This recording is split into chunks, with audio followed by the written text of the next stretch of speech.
China sọ pé ọjọ́ owó dọ́là ti fẹ́ẹ̀ dópin. Ogun Iran sì ń mú àyípadà yìí ṣẹlẹ̀ ní kíákíá. Ohun tí àwọn kan ti máa ń pè ní àṣírí ìkọ̀kọ̀ rí báyìí ti di ohun tí ìṣirò fìdí ẹ̀ múlẹ̀. Ní ọdún 2010, ó kéré jùlọ ìdá 100 okòwò tí China ṣe ní àgbáyé ni wọ́n ṣe pẹ̀lú owó yuan.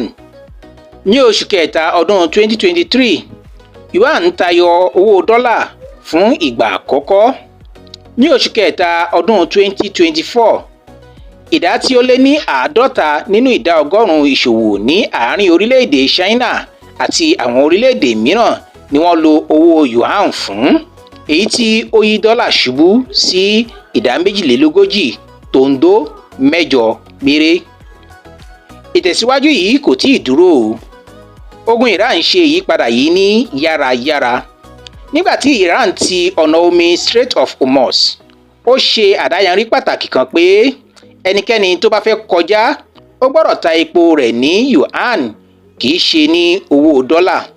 Tí ó bá fẹ́ kọjá ní Strait of Hormuz, yuan ni ó gbọ́dọ̀ fi sanwó. Ìtumọ̀ rẹ̀ ni ìpèníjà tààrà sí agbára owó Amẹ́ríkà. Tẹ́lẹ̀ rí, ìdá 80 nínú 100 epo àgbáyé ni wọ́n ń rà pẹ̀lú owó dọ́là, ṣùgbọ́n nísìnyí ọ̀rọ̀ ti yí padà. Yuan oní nọ́mbà, ìyẹn digital yuan. Ní ọjọ́ kìíní oṣù kìíní ọdún 2026 tí a wà yìí, China bẹ̀rẹ̀ sí ní gba èlé owó ìyẹn interest lórí yuan oní nọ́mbà tí a mọ̀ sí digital yuan láì pe ìpàdé pàjáwìrì kankan, láláì pariwo rárá.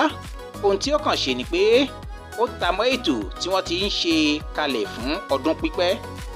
Ètò yìí jẹ́ àyípadà sí SWIFT, ètò tí ilẹ̀ òkè òkun lò nígbà kan rí láti gé Russia kúrò ní ọdún 2022. Agbára yuan ń pọ̀ sí i. Yuan ti lágbára sí i o.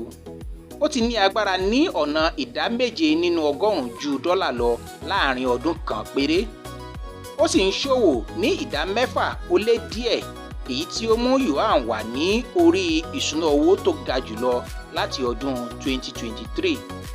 Ní àkókò kan náà, àwọn olórí láti Spain, Vietnam, United Kingdom, Canada àti United Arab Emirates wọ́n ń lọ sí Beijing láti ṣe àdéhùn ìṣòwò. Ayé ti ń yí padà díẹ̀díẹ̀ báyìí o. Iran gba yuan lọ́wọ́ àwọn tí wọ́n bá fẹ́ kọjá ní omi Hormuz.